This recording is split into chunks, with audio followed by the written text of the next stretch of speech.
नाज़रीन, जजिस की तकर्री का मामला है, आइनी तरमीम का मामला है, वकला भी एहतजाज कर रहे हैं, सियासतदान भी एहतजाज कर रहे हैं, लेकिन सुप्रीम कोर्ट ऑफ पाकिस्तान से कोई रिस्पॉन्स नहीं आ रहा। जो तीन सीनियर जजिस हैं, जस्टिस मंसूर अली शाह, मुनीब अख्तर, याहिया अफरीदी और सबसे बढ़ के काजी फ़ाइज़ ईसा साहब भी खामोश हैं। काजी फ़ाइज़ ईसा साहब क्यों खामोश हैं? सुप्रीम कोर्ट ऑफ पाकिस्तान क्यों खामोश है? अब गेम आहिस्ता आहिस्ता तब्दील होना शुरू हो गई है, आहिस्ता आहिस्ता हलचल होना शुरू हो गई है। सुप्रीम कोर्ट ऑफ पाकिस्तान ने भी इस सारी सूरत हाल को मद्देनज़र रखते हुए एक फ़ैसला किया है। वो फ़ैसला क्या है वो हम बताने जा रहे हैं आपको आज के प्रोग्राम में।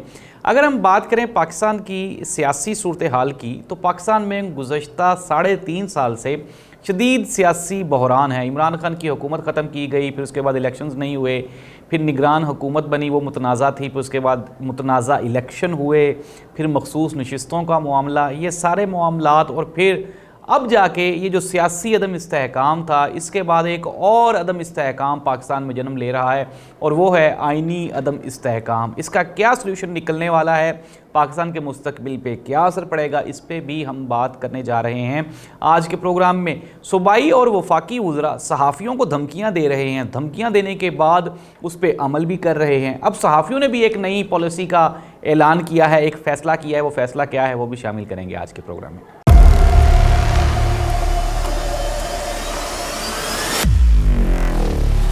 नाज़रीन, प्रोग्राम का बाकायदा आगाज़ करते हैं सबसे पहले सुप्रीम कोर्ट ऑफ पाकिस्तान। नाज़रीन, सुप्रीम कोर्ट ऑफ पाकिस्तान के 8 रुकनी बेंच ने पाकिस्तान तहरीक इंसाफ को मखसूस नशिस्तें देने का फ़ैसला किया। फिर उसके बाद हमने देखा कि सबसे पहले जो हमारा इलेक्शन कमीशन ऑफ पाकिस्तान था, उसने इस फ़ैसले को मानने से ना सिर्फ इनकार किया, बल्कि उन्होंने दोबारा फिर सुप्रीम कोर्ट ऑफ पाकिस्तान से वजाहत मांगी। सुप्रीम कोर्ट ऑफ पाकिस्तान ने दोबारा भी वजाहत दी। फिर स्पीकर नेशनल असम्बली, और फिर उसके बाद जब एक आइनी तरमीम हुई हमारी कौमी असम्बली में, उसके बाद स्पीकर नेशनल असम्बली ने एक नया लेटर लिखा चीफ इलेक्शन कमिश्नर को। इलेक्शन कमिश्नर को ये कहा गया कि चूँकि अब ये तरमीम में अमेंडमेंट हो गई है, तो चुनाचे आप ऐसा करें कि अब ये जो मखसूस नशिस्तें हैं, ये पाकिस्तान पीपल्स पार्टी और जो नून लीग है, इसके अलावा MQM जिनके पास पहले थी, उनको ये मखसूस नशिस्तें दे दी जाएं। उसके बाद हमने देखा कि सुप्रीम कोर्ट ऑफ पाकिस्तान ने दोबारा फिर इसके ऊपर एक वजाहती बयान दिया और कहा कि बिल्कुल भी नहीं, हम ये जो आइनी तरमीम है ये उस फैसले के बाद की गई है, इसलिए ये जो मखसूस नशिस्तें हैं ये पाकिस्तान तहरीक इंसाफ को ही मिलेंगी। नाज़रीन, थोड़ा सा ज़रा चीज़ों को अंडरस्टैंड करने की कोशिश करें। मैं आपको बता देता हूँ कि पोजीशन थी क्या और अब हुई क्या। पोजीशन कुछ ये थी कि पाकिस्तान में इमरान खान की हुकूमत जब 2021 में ख़त्म की गई, तो फिर हमने उसके बाद देखा कि इमरान खान के कहने पे जो PTI थी, उन्होंने पंजाब और KP के असम्बलियों को तहलील कर दिया और मरकज़ से उन्होंने इस्तीफ़े दे दिए। और पाकिस्तान तहरीक इंसाफ का ये मुतालबा था कि according to the constitution of Pakistan 90 रोज़ में वहाँ पे इलेक्शंस करवाए जाएँ, लेकिन हुकूमत ने एक गैर आइनी काम किया। सुप्रीम कोर्ट ऑफ पाकिस्तान ने तब भी एक ऑर्डर जारी किया था कि इलेक्शंस करवाए जाएँ, लेकिन तब के जो वज़ीर आज़म थे शहबाज शरीफ साहब, और तब के जो स्पीकर नेशनल असम्बली थे और उनके जो उनके जो इत्तेहादी थे, उन्होंने मिलकर ये फ़ैसला किया कि इलेक्शंस नहीं करवाए जाएंगे। सुप्रीम कोर्ट ऑफ पाकिस्तान को रद्दी की टोकरी में फेंक दिया गया, और इस तरह फिर हमने देखा कि इलेक्शंस नहीं हुए। फिर केयर टेकर गवर्नमेंट बनी, फिर वो केयर टेकर गवर्नमेंट ने भी 90 रोज़ में इलेक्शंस नहीं करवाए। पाकिस्तान में आइन की पहली जो खिलाफ वर्जी हुई वो सुप्रीम कोर्ट ऑफ पाकिस्तान के उस फैसले को रिजेक्ट करके हुई, जिसमें वो कहा गया था कि आप 90 रोज़ में इलेक्शंस करवाएं। बिल आखिर फरवरी में दोबारा फिर काजी फ़ाइज़ ईसा साहब के कहने पे इलेक्शंस करवाए गए, लेकिन उन इलेक्शंस के जो नताइज थे फॉर्म 45 और 47 के, ये बिल्कुल मुसद्दका तरीन ज़राए हैं। वो सहाफ़ी जो डंडी मारते हैं वो कहते हैं जी हो सकता है, नहीं हो सकता। पाकिस्तान की तारीख के मुतनाज़ा तरीन इलेक्शंस करवाए गए, लेकिन इसके बावजूद भी सबसे ज़्यादा नशिस्तें पाकिस्तान तहरीक इंसाफ जीतने में कामयाब हो गई। लेकिन इसके बावजूद भी आइन और कानून के मुताबिक पाकिस्तान तहरीक इंसाफ को जो मखसूस नशिस्तें मिलनी थी वो नहीं दी गई। फिर हमने देखा कि पाकिस्तान तहरीक इंसाफ ने सुप्रीम कोर्ट ऑफ पाकिस्तान में रिट दायर की, फिर वहाँ पे केस चला, और केस चलने के बाद 8 रुकनी बेंच ने ये फ़ैसला किया कि मखसूस नशिस्तें पाकिस्तान तहरीक इंसाफ को दे दी जाएँ। 39 अरकान ने जो बयान हल्फी था वो जमा नहीं करवाया था, 41 ने करवाया हुआ था। फिर इसके बाद ये फ़ैसला हुआ कि जी जितने भी लोग हैं ये पाकिस्तान तरीके इंसाफ के हैं। पाकिस्तान तरीके इंसाफ को एक पार्लिमानी जमात तस्वुर कर लिया गया सुप्रीम कोर्ट ऑफ पाकिस्तान की जानिब से। इलेक्शन कमीशन ऑफ पाकिस्तान को ये हुक्म दिया गया कि आप मखसूस नशिस्तें पाकिस्तान तरीके इंसाफ को दे दें, लेकिन उन्होंने सुप्रीम कोर्ट ऑफ पाकिस्तान के फैसले को मानने से इनकार कर दिया और दोबारा फिर वजाहत मांगी। इसी दौरान हुकूमत ने एक जो आइनी तरमीम थी इलेक्शन से रिलेटेड और मखसूस नशिस्तों से रिलेटेड, उन्होंने उसमें अमेंडमेंट कर ली। उन्होंने कहा कि अगर जिन लोगों ने अपनी यानी कि MNA बनने के बाद 3 दिन के अंदर अंदर पार्टी से वाबस्तगी और बयान हल्फी जमा नहीं करवाया, वो आज़ाद डिक्लेयर होंगे, वो आज़ाद कंसिडर होंगे। और इस ऑर्डर के तहत स्पीकर नेशनल असम्बली ने 41 लोगों को पाकिस्तान तरीके इंसाफ का रुकन माना और 39 को जो सुन्नी इत्तेहाद कौंसिल उसका माना, लेकिन इसके बावजूद भी PTI को एज वहाँ पे पार्लिमानी पार्टी नॉमिनेट नहीं किया गया। ये भी एक बहरान था। इसके बाद फिर दोबारा सुप्रीम कोर्ट ऑफ पाकिस्तान ने इलेक्शन कमीशन ऑफ पाकिस्तान को वजाहत दी। उन्होंने कहा कि चूँकि ये अमेंडमेंट बाद में हुई है तो चुनाचे आप जो मुकर्ररा सीट्स हैं, जो रिज़र्व्ड सीट्स हैं, वो आप पाकिस्तान तरीके इंसाफ को हर हाल में दें।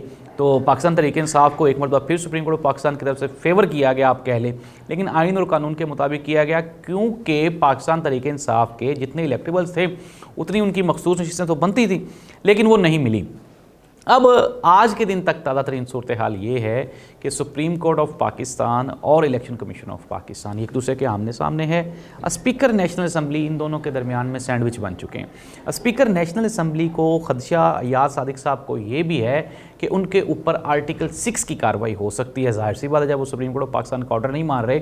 अभी हम बात कर रहे हैं इमरान खान के ख़िलाफ़ जब अपोजिशन की तरफ से नो कॉन्फिडेंस मूवमेंट आई थी तो तब के स्पीकर नेशनल असम्बली कैसर साहब ने कहा था कि मैं बिल्कुल भी ये वज़न नहीं उठा सकता, मुझसे ये बर्डन नहीं उठाया जाएगा, तो आप ऐसा करें कि मुझसे ये कार्रवाई ना करवाएं। फिर उसके बाद हमने देखा था कि किस तरह से कासिम सूरी ने वो रूलिंग दी थी जिसमें इमरान खान के ख़िलाफ़ नो कॉन्फिडेंस वोट वाली मूवमेंट को डिले किया गया था, और हुकूमत अब तक डिमांड करती है कि कासिम सूरी के ख़िलाफ़ आर्टिकल 6 की कार्रवाई की जाए। ज़ाहिरी बात है, सिंपली इसी तरह से अब अयाज सादिक साहब को भी ये पता है कि उनके ख़िलाफ़ आर्टिकल 6 की कार्रवाई हो सकती है। नाज़रीन, ये है पाकिस्तान की जो ताज़ा तरीन सियासी सूरत हाल है। आपने देख लिया कि पाकिस्तान तरीके इंसाफ, इमरान खान, इन सब को दीवार के साथ लगाने के लिए मौजूदा हुकूमत ने हर गैर आइनी गैर कानूनी कोशिश की है, लेकिन इसके बावजूद भी इमरान खान को पाकिस्तान तरीके इंसाफ को आज तक ना ही तो उनकी पॉपुलैरिटी ख़त्म हुई, ना ही अवामी तायद ख़त्म हुई। इमरान खान के साथ मुलाकातों पे पाबंदी, इमरान खान की पूरी फैमिली जेल में, इमरान खान के ऊपर और भी बिला वजह के आज अप्रोक्सीमेटली कुछ 440 दिन हो गए इमरान खान जेल में हैं और इमरान खान बिला वजह के जेल में हैं। तो ये है नाज़रीन, पाकिस्तान तरीके इंसाफ और मौजूदा हुकूमत की वो जो गुत्थी है वो सुलझ नहीं रही। अब सियासी बहरान के बाद अब आइनी बहरान भी पाकिस्तान में शिद्दत इख्तियार करता जा रहा है। हुकूमत नहीं चाहती कि जस्टिस मंसूर अली शाह, जो कि ये समझा जाता है कि पाकिस्तान तरीके इंसाफ को शायद वो कोई फेवर दे दें, तो उनको हुकूमत नहीं चाहती, लाना नहीं चाहती, लेकिन वकला चाहते हैं कि वही चीफ जस्टिस ऑफ पाकिस्तान हो। अब सियासी जमातें भी इस बात पे मुत्तफिक हो गई हैं कि वही चीफ जस्टिस ऑफ पाकिस्तान हो। ऐसी सूरत हाल में लड़ाई शिद्दत इख्तियार कर जाएगी और मज़ीद ये जो अदम इस्तेहकाम है, सियासी अदम इस्तेहकाम के बाद आइनी अदम इस्तेहकाम, ये भी शदीद हो जाएगा, जिससे मुल्क को फाइनली एट द एंड आवाम को नुकसान है, पाकिस्तान की इकॉनमी को नुकसान है। हुकूमती वज़रा उज़्मा बुखारी साहिबा उंगलियाँ उठा के, आंखें चढ़ा के सहाफ़ियों को धमकियाँ देती रही हैं, और फिर उसके बाद उन्होंने कहा जी कि अब मैं किसी की आपा वापा नहीं हूँ, बल्कि अब मैं वज़ीरों वाला वो स्वैग रखूँगी। तो इसके अलावा उन्होंने दुनिया TV के एक प्रोग्राम में इरशाद भट्टी साहब के साथ भी उन्होंने बदज़ुबानी की, बदअखलाक़ी की, लेकिन उसका जवाब भी इरशाद भट्टी साहब ने दिया। ख्वाजा आसिफ साहब ने इरशाद भट्टी के ख़िलाफ़ एक उगालियों वाला ट्वीट था, उसको रीट्वीट किया अपनी पे। यानी कि अब हुकूमती वज़रा ये समझ रहे हैं कि इस तरह से सहाफ़ियों को गालियाँ गोलियाँ निकाल के, नौकरियों से निकलवा के, इनके ऊपर FIRs करवा के इनको कंट्रोल कर लिया जाएगा। लेकिन ब्रेकिंग न्यूज़ ये है कि सहाफ़ती तंजीमों ने आइंदा पंजाब हुकूमत और वफाकी हुकूमत का मुकम्मल तौर पे बाइकाट करने का प्लान बनाया है। इस प्लान पे बहुत जल्द 2-3 मीटिंग्स हो गई हैं, 2-3 होने वाली हैं, और आप देखेंगे कि उज़्मा बुखारी और ख्वाजा आसिफ साहब ये मिन्नतें करेंगे, लेकिन इनकी प्रेस कॉन्फ्रेंस कोई नहीं कवर करेगा। तो नाज़रीन, ये है पाकिस्तान की ताज़ा तरीन सियासी सूरत हाल, दाखिली और ख़ारजी सूरत हाल। मकसद ये है, मतलब ये है, नतीजा ये है कि पाकिस्तान की हर लिहाज से सूरत हाल वो अफसोसनाक है, और सबसे बड़ा नुकसान आवाम का है। अल्लाह इस आवाम का हामी और नासिर हो। अल्लाह हाफ़िज़।